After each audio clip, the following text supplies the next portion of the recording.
Hi hello viewers, welcome back to my YouTube channel. ನಾನಿವತ್ತು ನಿಮ್ಮೆಲ್ಲಿಗೂ tomato ಕಾಯಿ ಬಳಸಿ ಹೇಗೆ ಒಂದು ಖಾರ ಮಾಡೋದು ಅಂತ ತೋರಿಸ್ತಾ ಇದ್ದೀನಿ. ಇದು ಅನ್ನಕ್ಕೆ, ರೊಟ್ಟಿ, ಚಪಾತಿ, ದೋಸೆಗೆಲ್ಲ ತುಂಬಾ ಚೆನ್ನಾಗಿರುತ್ತೆ. ಇದನ್ನ ಹೇಗೆ ಮಾಡೋದು ಅಂತ ನೋಡೋದಕ್ಕೂ ಮೊದಲು ನೀವಿನ್ನೂ ನನ್ನ ಚಾನಲ್ ಸಬ್ಸ್ಕ್ರೈಬ್ ಮಾಡಿಲ್ಲ ಅಂದರೆ ಪ್ಲೀಸ್ ಸಬ್ಸ್ಕ್ರೈಬ್ ಮಾಡಿ. ಬನ್ನಿ ಹೇಗೆ ಮಾಡೋದು ಅಂತ ನೋಡೋಣ.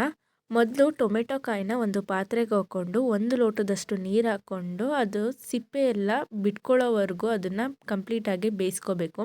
ಅದಾದಮೇಲೆ ಗ್ಯಾಸ್ ಆಫ್ ಮಾಡಿ ಅದು ಕೂಲಾಗೋವರೆಗೂ ಬಿಟ್ಟು ಆ ಟೊಮೆಟೊ ಕಾಯಿ ಏನಿದೆ ಅದನ್ನು ಅದ್ರ ಮೇಲ್ಗಡೆ ಸಿಪ್ಪೆ ಎಲ್ಲ ಅದನ್ನು ಬಿಡಿಸ್ಕೋಬೇಕು ಎಲ್ಲದೂ ಕೂಡ.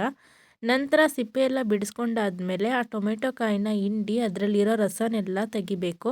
ಈ ರೀತಿಯಾಗಿ ಎಲ್ಲ ಟೊಮೆಟೊ ಕಾಯ್ದ ರಸ ತಗೊಳ್ಳೋದ್ರಿಂದ ಖಾರ ತುಂಬಾ ಚೆನ್ನಾಗಿ ಬರುತ್ತೆ, ಹುಳಿ ಅನಿಸೋದಿಲ್ಲ ನಮಗೆ. ಬೇಕಿದ್ದರೆ ನೀವು ಮಾಡುವಾಗ ನಿಮಗೆ ಟೇಸ್ಟ್ ನೋಡಿ ನಿಮಗೆ ಎಷ್ಟು ಹುಳಿ ಬೇಕೋ ಅಷ್ಟನ್ನು ನಾವು ಯೂಸ್ ಮಾಡ್ಕೋಬೋದು. ನಾನು ಇದನ್ನು ಎಲ್ಲದ್ರದ್ದು ಕೂಡ ಕಂಪ್ಲೀಟಾಗಿ ಹುಳಿನ ಹಿಂಡ್ಕೊತಾ ಇದ್ದೀನಿ. ಹುಳಿನ ಹಿಂಡ್ಕೊಂಡು ಆ ಹುಳಿನ ಬೇರೆ ಕಡೆ ಸ್ಟೋರ್ ಮಾಡ್ತಿದ್ದೀನಿ.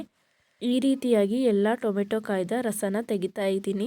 ನಂತರ ಒಂದು ಮಿಕ್ಸಿ ಜಾರಿಗೆ ಹುಳಿನ ಹಿಂಡ್ಕೊಂಡಿರೋಂತಹ ಟೊಮೆಟೊನ ಅರ್ಧದಷ್ಟು ಹಾಕೋತಾ ಇದ್ದೀನಿ ಮತ್ತು 10 ಎಸಳು ಬೆಳ್ಳುಳ್ಳಿ ಹಾಗೂ ಸ್ವಲ್ಪ ಜೀರಿಗೆ ಹಾಗೂ ಅರ್ಧ ಚಮಚದಷ್ಟು ಖಾರದ ಪುಡಿ ಹಾಕ್ಕೊಂಡು ಅದನ್ನು ರುಬ್ಕೋತಾ ಇದ್ದೀನಿ. ರುಬ್ಕೊಂಡಾದ್ಮೇಲೆ ಇನ್ನು ಉಳಿದಂತಹ ಟೊಮೆಟೊ ಕಾಯಿ ಏನಿದ್ದಾವೆ ಅದನ್ನು ಕೂಡ ಹಾಕ್ಕೊಂಡು ಅದ್ರ ಜೊತೆಗೆ ಸ್ವಲ್ಪ ಕೊತ್ತಂಬರಿ ಸೊಪ್ಪನ್ನ ಹಾಕ್ಕೊಂಡು ಮತ್ತೆ ಚೆನ್ನಾಗಿ ಪೇಸ್ಟ್ ಮಾಡ್ಕೋತಾ ಇದ್ದೀನಿ.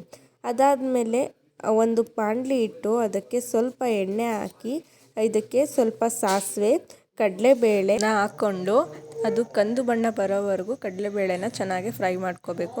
ನಂತರ ಇದಕ್ಕೆ ಕರಿಬೇವಿನ ಸೊಪ್ಪನ್ನ ಹಾಕ್ಕೋತಾ ಇದ್ದೀನಿ. ಕರಿಬೇವಿನ ಸೊಪ್ಪು ಹಾಕ್ಕೊಂಡಾದ್ಮೇಲೆ ಸಣ್ಣಗೆ ಹೆಚ್ಚಿರುವಂತಹ ಈರುಳ್ಳಿನ ಹಾಕೋತಾ ಇದ್ದೀನಿ.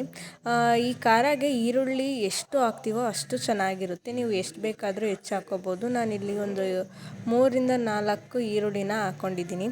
ಇವಾಗ ಈರುಳ್ಳಿನ ಚೆನ್ನಾಗಿ ಫ್ರೈ ಮಾಡಬೇಕು. ಅದು ಮೆತ್ತಗಾಗಿ ಕಂದು ಬಣ್ಣಕ್ಕೆ ಬರೋವರೆಗೂ ಈರುಳ್ಳಿನ ನಾವು ಚೆನ್ನಾಗಿ ಫ್ರೈ ಮಾಡಬೇಕಾಗುತ್ತೆ.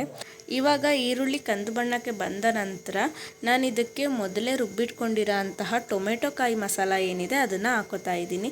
ಮಸಾಲಾನ ಹಾಕ್ಕೊಂಡು ಇದನ್ನು ಚೆನ್ನಾಗಿ ಮಿಕ್ಸ್ ಮಾಡಿ ಇದಕ್ಕೆ ರುಚಿಗೆ ಎಷ್ಟು ಬೇಕೋ ಅಷ್ಟು ಉಪ್ಪನ್ನು ಹಾಕ್ಕೊಂಡು ಮಿಕ್ಸ್ ಮಾಡಿಕೊಂಡು ಇದನ್ನು ಸುಮಾರು 5ರಿಂದ 10 ನಿಮಿಷಗಳ ಕಾಲ ಕುದಿಸ್ಕೋಬೇಕಾಗುತ್ತೆ.